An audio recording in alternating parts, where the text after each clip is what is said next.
Awesome. Still got some people coming in. Yep. Cool. All right. What's up, everybody? Thanks for joining us on our webinar today. We have some very exciting topics to go over today. Still got a couple people coming in. I think we're going to go ahead and get started, though. Our topic today, it's be ready when you see it. Like, what do we need to do when we find a home? How do we provide ourselves? How do we get the right tools, right? So when we see a home, we can pull the trigger and then go ahead and go buy the home, right? So I think that's what we want to talk about today. We've had some really good talks in the past couple of weeks, and I think today's going to be great. Yes, absolutely. Yeah. All right, let's get started. Let's do it. So this is what we've talked about in our first webinar. If you've missed the past couple ones, go back. Ashley's putting them up on her YouTube channel. We're posting them out on social media. Or if you need the recording, just let us know and we'll send it to you. So each week or each month, what we're doing is we're going over different topics. So what we're going to do today is we're actually going to cover two of them because we think that they go hand in hand here. And it's getting pre-approved for a mortgage, what that looks like, what the steps are, right? How to properly do that. Maybe go into some tips and tricks, and then hiring a real estate agent. So what does that look like? Do I need a realtor? How do I hire one? What all that looks like. So that's really what we're going to cover here today. I'll go over a few things, get Ashley's input on that, and then from there, Ashley's basically going to take it on from there. I'll stay in my lane here and talk about mortgages and, let her talk about what happens when you get a realtor.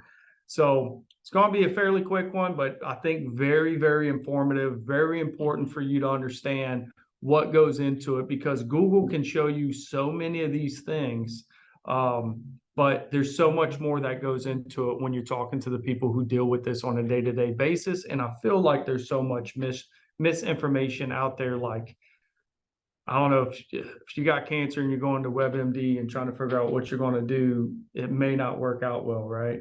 Correct. Don't do that. So sometimes it can be the same where it's going to Google and looking up, what do I need to do for a mortgage? I have a story, maybe if I remember, I'll tell you about later about what happens when you do that, because you can be misinformed. So we definitely don't want that to happen. I'm sure you probably had that happen quite a bit too, right? Where somebody's like, hey, well, I read this on the internet and what you're saying is a little bit different. Correct. Right? Yes. Yeah. Don't want that to happen. So let's dive right into it. So why should you get pre-approved, right? So when we're going to buy a home, why do we need to get pre-approved? Well, if you want to buy a home, in order to have a very strong offer and for the sellers to know that you're serious, walking in with some sort of a paperwork saying that everything's been vetted, it's pretty important, I think, right? Correct. And even as us as agents, and when we represent buyers, we also need to know what you're qualified for, and that a lender has taken the time to look at their credit, look at their financials, maybe even do a soft underwriting, just to make sure that they are approved to go look at these houses. And a lot of times, even as buyers, you fall in love with a house, right? Well, you can't put an offer on a house if you're not pre-approved. So before we even go show any homes to any buyers, we make sure that they call you to get pre-approved, so we know exactly what their buying power is. 100%. I would say probably the biggest mistake people make is going to look at a home before getting pre-approved. Would you agree? Yes. Yeah.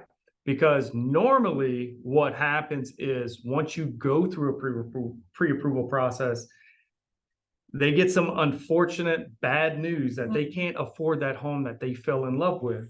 Correct. Because they're putting the cart before the horse. Yep. Right. And so that's why it's so important. So some of the benefits of getting pre-approved is you'll get a clear understanding of your budget. So by the time you go look at that home that you fall in love with, 110% that you can purchase that home, right? And that goes into knowing your buying power. So after you talk with a mortgage professional, we will go over everything, all of your financials, and we will make sure that everything aligns with your budget. And then we will say, this is how much of a home that you can comfortably afford. And so you're looking at the right houses. It can strengthen your offer.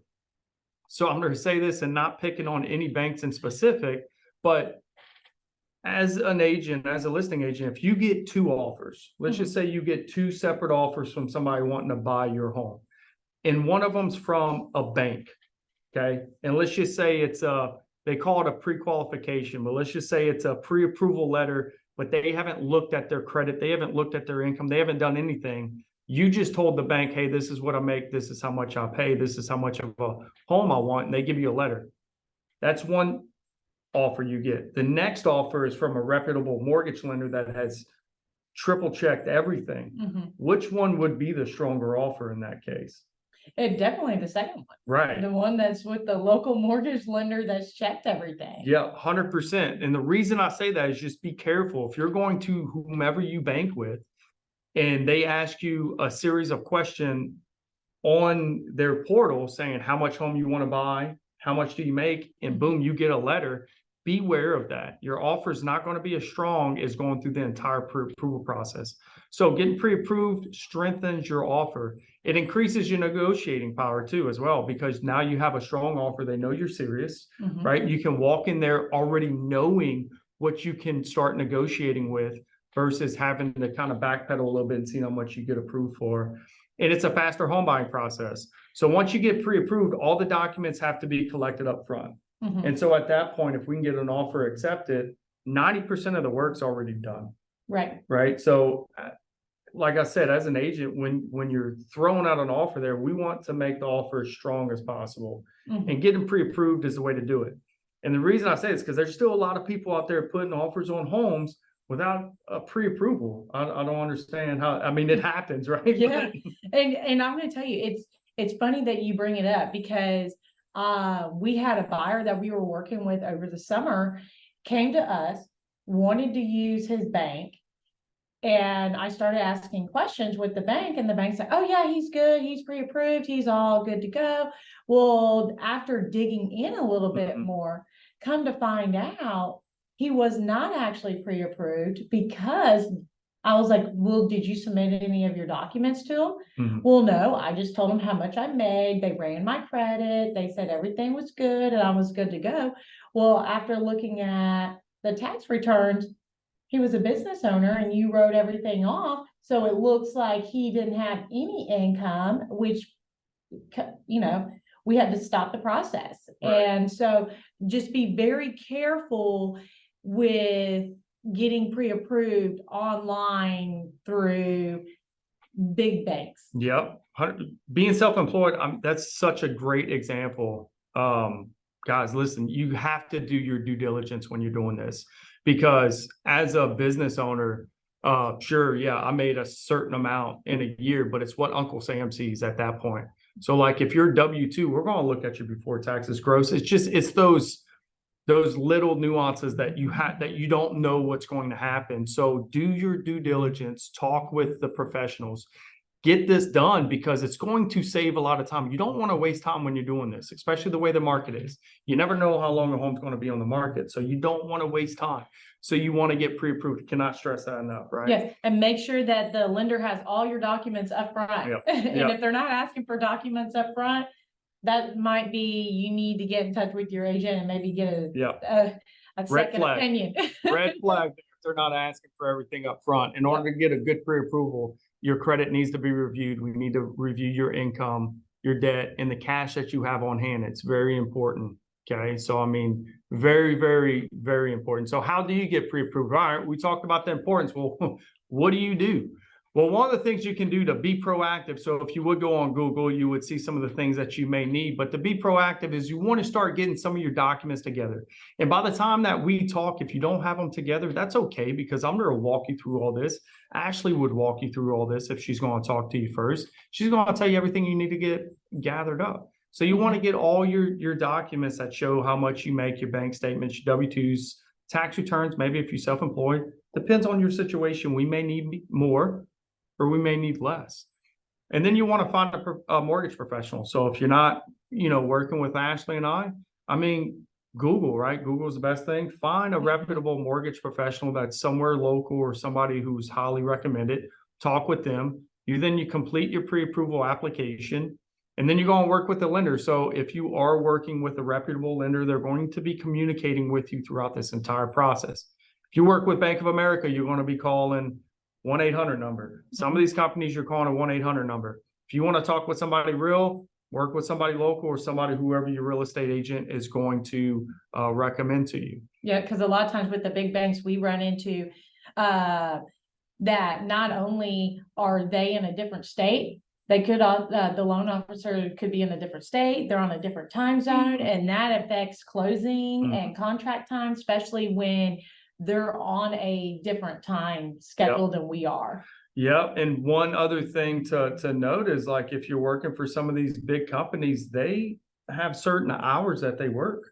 And so if you need something on Saturday or Sunday, they may not be available, where, you know, myself, I mean, it never goes off. We're available all the time. We work when you're off at work, because we know that that's a lot of the times that this is going to happen.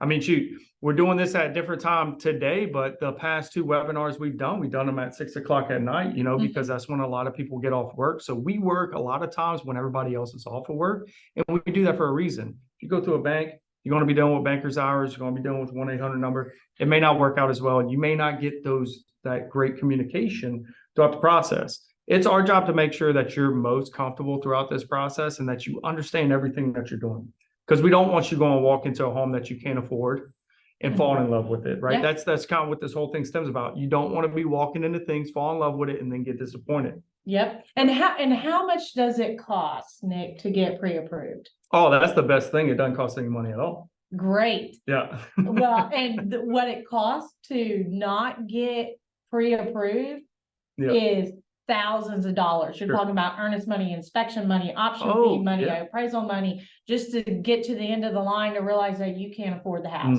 So take the free step and get pre-approved first. Yes, 100%. And then go home shopping. Right.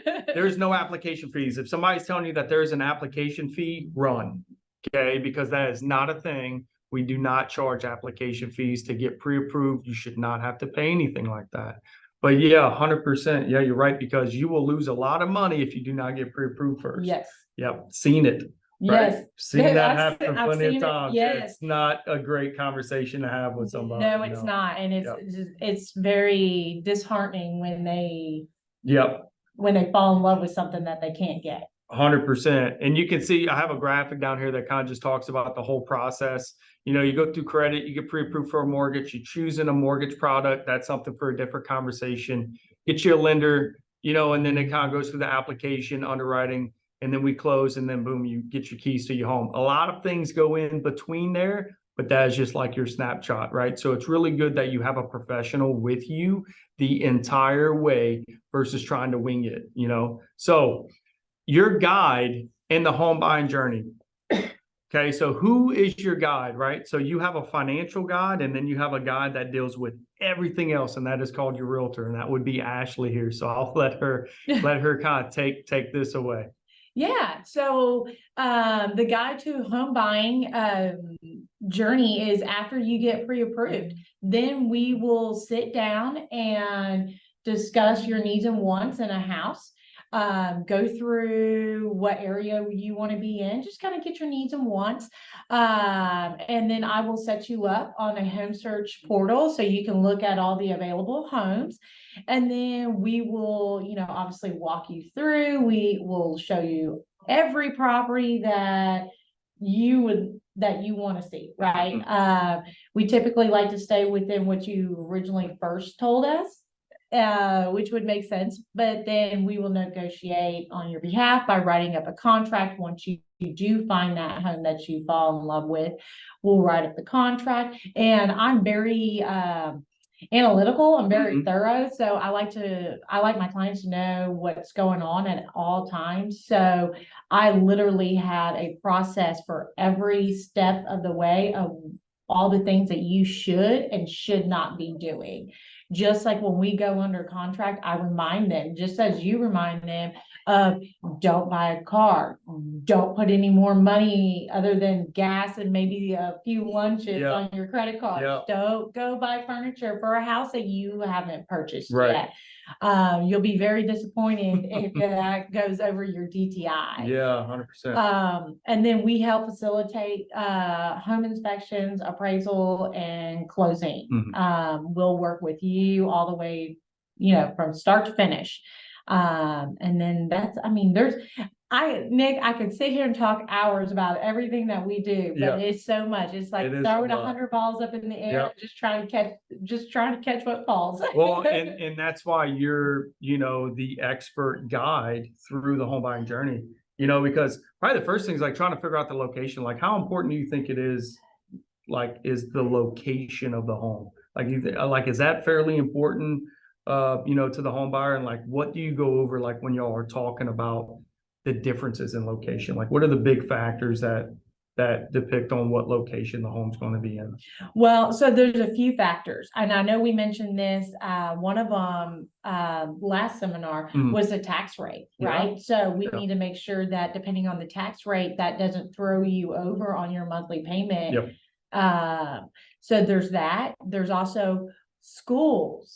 Where do you want to be? Do you want to be in the city, or are you okay maybe driving 15 minutes to the grocery store and being a little bit further out? So location is very important. Job wise, how far do you want to drive? We all know here in Houston, the running joke is it takes an hour to get anywhere. Absolutely. It doesn't matter how far you live or how close you live. It always feels like it takes an hour with the traffic. And y'all have some like really good software though, right? Where the home buyer is really not going to have to do a whole lot of legwork to find a home, because depending on like y'all initial conversations on what's important to them, what they're looking for, how many beds, baths, whatever it may be, y'all will like set up this online profile for them where they just automatically, just like every day they'll wake up and you'll just get like, hey, here's 10 new homes that we can look at, right? Without them having to do a whole lot of legwork.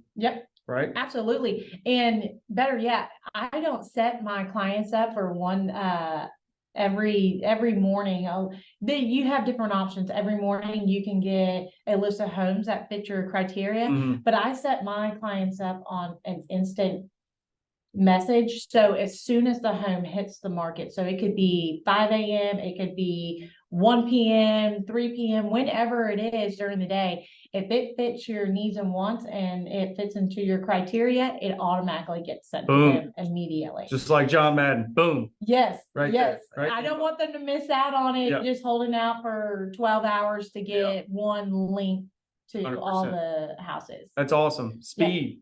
It's all about speed. How quickly you can go look at that home, get offer in, right? Absolutely. It might be a little annoying sometimes to keep getting emails over and over and over again, but you don't want to miss out on that home. Sure. No, I think it's very, very, very important, So a lot of stuff to help guide you through that journey. I think it's super, super important. So, I mean, as far as like finding a real estate agent, so if I'm trying to figure out, well, who do I pick? If I don't know anybody who's a realtor, like what would I need to look for? Or where would I look? What would I need to look for into trying to find that person to help me through this home buyer's journey? So, are they locally based to where you're wanting to move, right? Do they know the area? Are they experienced in that area? There's a lot of zoning laws and non-zoning laws here in Houston and around the area. So you just want to make sure that when you are picking a realtor, how many years of experience do they have? Are they staying up to date in training and staying on top of the market watch and knowing what's going on? Are they reputable? Do they have, are they active? I mean, you can be licensed for 20 years and maybe only, do 2 deals a year, right? Sure. And so how active are they in the market? Are they out there pounding pavement, as I like to call it, every day and fighting for what you want and what your needs are? Sure. And most important, good communication skills. I mean, you need to make sure that when you pick an agent, you're picking someone who is on top of it, updates you on every step of the process, whether it's, hey, I haven't heard anything yet, or I'm still working on it, something. I always let my client know either way, good, bad, ugly, and different. So those are, I would say, the top 4 when choosing an agent. Yeah, 100%. I mean, all that is very important to help the customer feel very comfortable and, you know, up to date, and they feel like they know everything that's going on, because that is so important to be well informed, right? Well informed of everything that's going to happen. And like you said, you know, like, not trying to find somebody, and nothing against people who are trying to do this on the side, but you know, we do this is our living. We do this full time. So finding somebody who, like you said, pounding the pavement, doing this day in and day out, like this is what we do, right? So every day we're gaining more experience, and we already have all this experience because you're doing it every day. We're not a weekend warrior trying to do real estate, right? So yeah, 100%. So when you're finding it, if there's any more questions, or if you want us to dive a little bit more deeper into that, you know, we'd be more than happy to have a conversation on, you know, what some of the other things, like if you're in a different area where we're not at, and you need some advice on what to look for into a real estate agent, if you're in a different state, even, you know, I mean, realtors have a whole network of people, so we can help you out with that on finding the perfect team, the perfect realtor in your specific area as well. Obviously, if you're in this area, reach out to us. We got you, right? So yeah, very, very important. And what's really important for like Ashley and I, what we do is like the power of collaboration. So when you have a team, when you have somebody who's working together, you can't get more powerful than that, right? And so like, what are some of the benefits that you're going to have from that? You're obviously going to have a smoother transaction process, right? Because we already know each other. We've done deals together. We know how each other communicate, how we work. I already know how you speak to your clients. You know what I'm doing with my clients. There's not a whole lot of questioning that has to happen. So it ends up being smoother and quicker, right? It's like communication on steroids too, because we're already talking with each other every day, and we'll have our, you know, coffee talk that's going on. We'll talk about our clients that we have in process, like, hey, what's going on with this? What's going on with that? So we're, you know, that open door policy almost, right? Yes, absolutely. Yeah. And then, you know, just like if we have problems, like I said, we kind of already know what's going on. And so it's just, I feel like everything's under one roof at that point, right? Yeah. I mean, when you have the collaboration versus, I mean, like what happens when you end up working with somebody from a bank or from one of these like big box companies that you've never even heard of before? Like, how does that go? Not so great. Because I am an out of the box thinker and a problem solver. So I always find a solution to the problem. And when you're working with someone who you don't have that great of a relationship with, it's really hard to try to get them to think outside of their box, or maybe their comfort zone, or even their policies, right? So I like working with people that if something arises, it's, hey, it's okay. We're good. We're going to find a solution for it. Let us handle it, and we'll get it taken care of. Yeah, absolutely. Absolutely. Because some of the bigger boxes, right? They may have like these blinders on, and they're just like, no, if it's not cookie cutter, we can't do it. And then you get the hard stop, right? You get the hard no. Whereas between us, we want to figure out how to make it work for everybody. Right. Even if it's coming up with a plan, you may not be ready to buy now, but we can come up with a plan between you and I on what it looks like to buy next year, 2 years from now, whatever it may be. And that is the power of collaboration, of working with people who already have the knowledge of what each other does. Is I think that's very powerful when you're going into a transaction. Everybody already knows everybody. Yep. You know what I mean? So you know that we're going to have what's best for you. You know, that's our intention, is to do what's best for you. Absolutely. And we're on the same page when it comes to that. 100%. Yeah. 100%. So some of the things to steer clear of, right? Some things you don't want to do is, and we've kind of talked about this, you don't want to skip the pre-approval process. No. Big no. No. And I like I mentioned at the beginning, my clients will not be skipping it, because I do not get in the car and show them houses until they have it. And then I call and I go, hey, Nick, this person's good, right? Yep. So, I don't want them to miss out on their dream home Right. Yeah. So by not having that. 100%, 100%. And that's part of the guiding, right? More times than not, you're going to call the real estate agent first, and having a real estate agent who is going to do their due diligence and properly guide you. So right there, she just told you she is properly guiding you in the right direction before we even start looking, and which is very important. So she right there from the beginning, as soon as she picks up the phone, she is guiding you throughout this through the home buying process, which is super important. Not researching the real estate agent. So we can go into the next one, not doing your proper research. Right? I mean, call them, see what they need to say, but not researching your real estate agents. So no. I mean, you definitely want to try to figure out whom you're going to work with, and then overlooking some hidden costs. And obviously, that's something that we can talk about once we get through the process, and we will make sure that that does not happen to you. One of the hidden costs could be not getting pre-approved before you put your earnest money and deposit down, because you may lose it. Right. That's kind of a hidden cost. The hidden cost is not getting a pre-approval. Yes. So I'll put some extra ones here on the right-hand side of the screen. You know, you can look at it. We can always get into this a little bit more, but please, the big part about this is not researching on who's going to be a part of your real estate transaction team or your home buying team. That's what this is about, is making sure that you build a good team around you when you're going to purchase a home.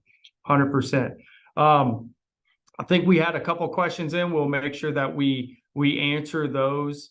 You know, what was going. Look, I saw a question come in about USDA. I'm glad somebody said that, because look, I want to say something. Not doing the proper research before. I had somebody come to me that was saying that they were very adamant about getting a USDA loan because they went online and it said, hey, yeah, you can get a USDA loan with no money down, nothing like that. But what it didn't do is it didn't ask them all the questions. So as we went through the process, we actually found out that they didn't meet all the requirements for a USDA loan. And so again, that was a little bit of a disappointment, right? Yeah. It was disappointment because of not doing the proper research to begin with, right? It's not their fault, but this is why we're doing now, is just to make sure that we're properly educating everybody. Yep. So they know what to do first. So yeah, appreciate everybody showing up. Questions. You know, we'll make sure if you have any other questions, please go ahead and email us. Scan this QR code. What does this QR code do? It takes you to a form to provide your information where me and you can reach out to them and answer any other questions and help them with their journey. Perfect. Love it. Well, I appreciate everyone who showed up today. Appreciate all the continued support that we're getting. We're putting this up on YouTube so you can come see it later. A big thank you. Thank you so much for coming out. And I guess that's it, right? Yeah. Other than Merry Christmas and Happy New Year, because we won't be back till January. See you next year, 2024. Here we come. Awesome. All right. All right. Thank you, everyone. Thank you.